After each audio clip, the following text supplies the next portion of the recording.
bagay sa Paris Fashion Week. Marami ka sa video. Caring lumebel ka na heart Pia sa pagiging fashion idol. Effortless ang ganda ka sex and sex appeal, which is talaga naman. Wala talaga akong masasabing hindi maganda tungkol sa pagiging Barbie doll. Yes. Barbie doll talaga, pati ang forma ng katawan, mula ulo, mukha, balikat, yung shape ng katawan. Balikat ulo. Tapos yung legs ay talaga namang Barbie doll na Barbie doll. So ang pwedeng tawag sa kanya parang Asian Barbie doll eh. Pwede, Asian Barbie doll. Asian Barbie doll. Si Kim Chiu talaga ang epitome yung pag-Asian talaga. Pag tinignan mo, ang ganda ng katawan, very slim, very sexy. Yun nga yung mga ganyan, mataas yung balikat. Ang mukha, halos sukat mo lang. Apple shape, ganyan. Apple shape yung mukha ni Kim na wala pa hindi ako magano. Parang pakwan yata. Uy, pero teka muna. Wala pa ako nakikitang ibang actress na ganun kaganda. Yung model type ng shoulder ni Kim, meron ka ba nakita? Hindi kasi malaman yung iba eh. Malaman eh. Saka yung alam mo yung ganun yung shoulder, pero yung nakikita mo yung dito, may mga excess baggage. Hindi katulad si Kim, talagang yun ang tinatawag na Barbie arm. Barbie arm talaga. Talagang Asian Barbie doll siya. Pati yung ganito niya, ang payat-payat, pati yung grabe, At hindi salamat po, doktor, ang kanyang Barbie arm. Hindi. Parang nakita ko na ba si Kim na nagtitreatment or whatever? Nagtitreatment. Parang wala ba ako nakikita, di ba? Basic lang. Yung mga skin siguro. Ang tagal na natin hindi nagba-vlog si Kim tungkol sa kanyang mga skin routine. Yes. Di ba? I mean, yung pupunta siya sa klinik para magpa-treat ha. Wala pa ako nakikita sa kanya na gano'n. Kasi ang ganda-ganda ng putis ni Kim. Pero yun na nga, si Kim talaga ang sarap-sarap bihisan. Yung parang kapag isusuot mo lang sa kanya yung damit, 'di ba? At yun na yun, kahit siguro sundress lang at kahit na gandang-ganda talaga ako sa katawan ni Kim. Kung ako nga magiging isang modelo, kunwari 5'9 ako, 5'10, ay magmo-model talaga ako, magpaparis talaga ako fashion. As a model. Hindi ako mag-beauty queen. Talaga. Hindi ako mag-beauty queen, mag-modelo kasi mas malaki ang kita doon. At saka pag model naman, pag may tinatawag silang model type yung gano'n ang mga itsura. Kasi yung ibang mo naman pasado ka sa gano'n. Kung naging Kim ang katawan ko. Pero kung Kim ako, Maloy, tas 5'10". 5'10 ako, tapos 5'10", tas Ray Pumaloy, tas 5'10". Pwede. Saan ang bagsak? Tres Pares Fashion Week. Tres Pares Fashion Week. Naging Pares pala. Pero kung Kim Chiu kung Kim Chiu ang katawan ko, tapos Ray Pumaloy pa rin, pasok pa din. Kasi ang mga sikat na mga fashion model ay yung may karakter. Tsaka ang mga model naman, di ba, pag depende, kaya nang dali ng makeup sila eh. Oo, ayaw na lang perfect na na mukha. Ay na siguro pwede tayo doon kung 5'10". Why? Kaya lang kinakailangan magpala.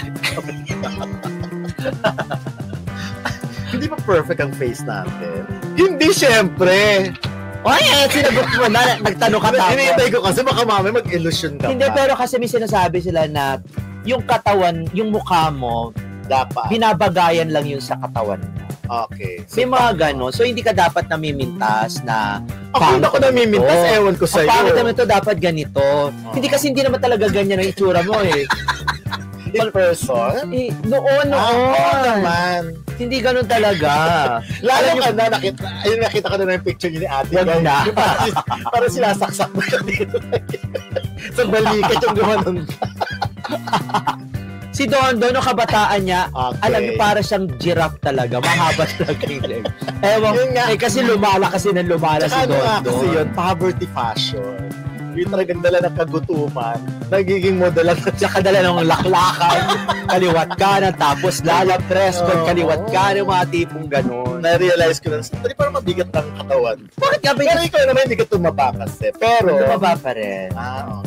Pero nga pala yung picture kasi ibang-iba yun. Pero teka muna, si Kim, bakit nga ba hindi subukan ni Kim, no? Kahit paano. Siguro, dapat right connection no? Kasi kahit paano sila, di ba?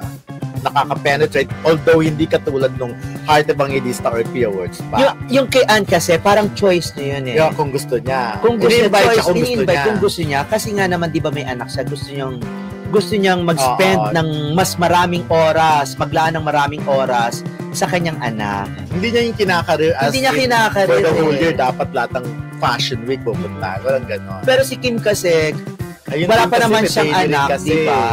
Oo. Pero may daily show kasi kung lagi siyang wala every time. Kim, Pero si Kim talaga ang perfect for fashion week eh. oo, Pag nirampa perfect mo talaga. siya. Perfect talaga.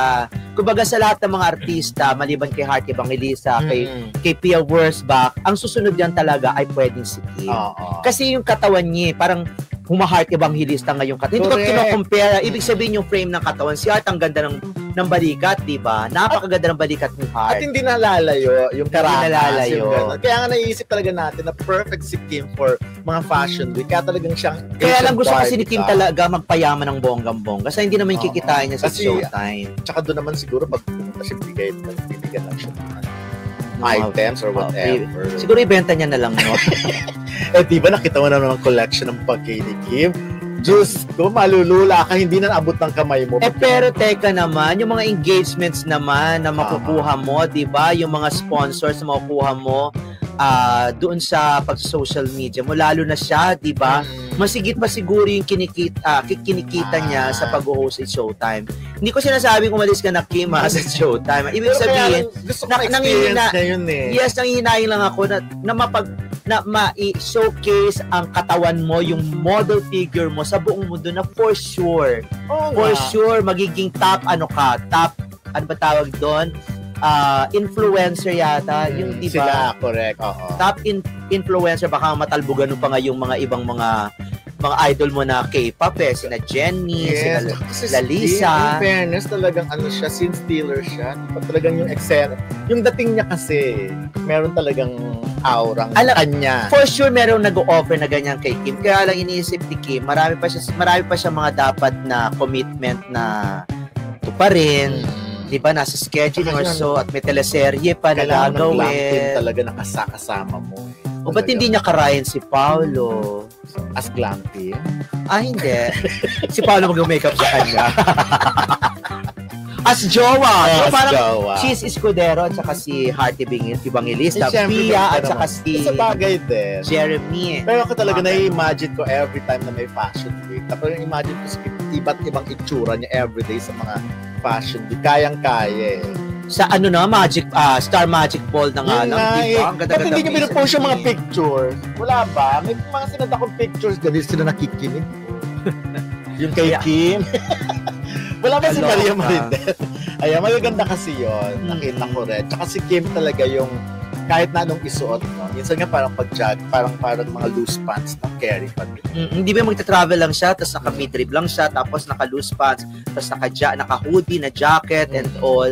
Ganda to siya, naka-rubber shoes lang siya. Bakit tayo iba? Anong Pag dati? nagsusuot tayo? Ayoko mag-degrade ayoko i-compare. Hindi iba kasi sa atin, iba kasi yung fashion style natin. Iba rin naman sa kanya. Pero kahit paano naman, di ba? Kakaiba talaga. Ako kasi pag aalis, pag lalabas ng bansa, as much as possible, mukha akong formal. Formal, nakatuksido ka. Hindi, nag-aano talaga ako, either naglo-long sleeve ako, or mga ganon. Kasi para talagang, pag yung impression kasi, baka mami, pag naka-t-shirt ka lang, di ba parang, hihigpitan ka pa. Saan ang punta mo? Ayan na daw yung Ayan. picture. Ayun nga. Break muna tayo. Ano ba talaga? Meron kasing, nagkakaroon po kasi ng problema doon sa mga... Mukhang hindi nagkulang si Kim Chiu sa Pink Day nitong June 23 kahit hindi siya lumabas sa It's Showtime. Sa kanyang Instagram, pinakita niya ang love sa kulay pink mula sa pader, backpack, vacuum plus, bike na kilala nating pink bike, outfit, sapatos, dress hanggang sa personal items tulad ng relo at envelope. Kasama rin ang isang scene kung saan humihinga siya sa pink flower sa caption niya.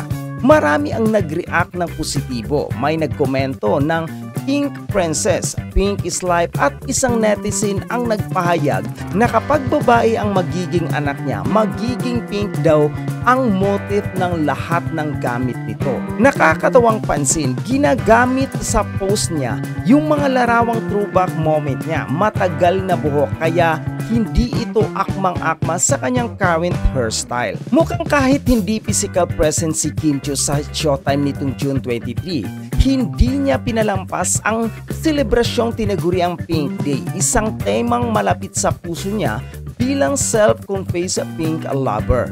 Sa kanyang Instagram post, bumawi si Kim sa pamamagitan ng pagbabahagi ng mga larawan kung saan kapansin-pansin ang kulay rosas halos lahat ng aspeto. Mula sa kanyang kasuotan gamit accessories hanggang sa mga bulaklak na inaamoy niya. Mula sa caption niya, "Just because last slide #PinkGirlForever. No question asked." Damang-dama ang pagiging totoo niya sa kanyang pink persona. Bagamat hindi leti sa mga litrato, kitang-kita ang mahaba niyang buhok na iba na sa current hairstyle niya ngayon. Ramdam pa rin ng fans ang kanyang presence at energy. Marami ang natuwa at nagkomento ng mga bansa gaya ng Pink Princess at Pink Slime. May isa pang nagbiro na kung sakaling magkaroon si Kim ng anak na babae, siguradong all pink ang magiging tema ng mga gamit nito. Sa kabila ng kanyang kawalan sa non-time show, patunay lang ito na hindi niya nakakalimutang makisaya at magpakita ng suporta, lalo na kung kulay pink ang pag-uusapan.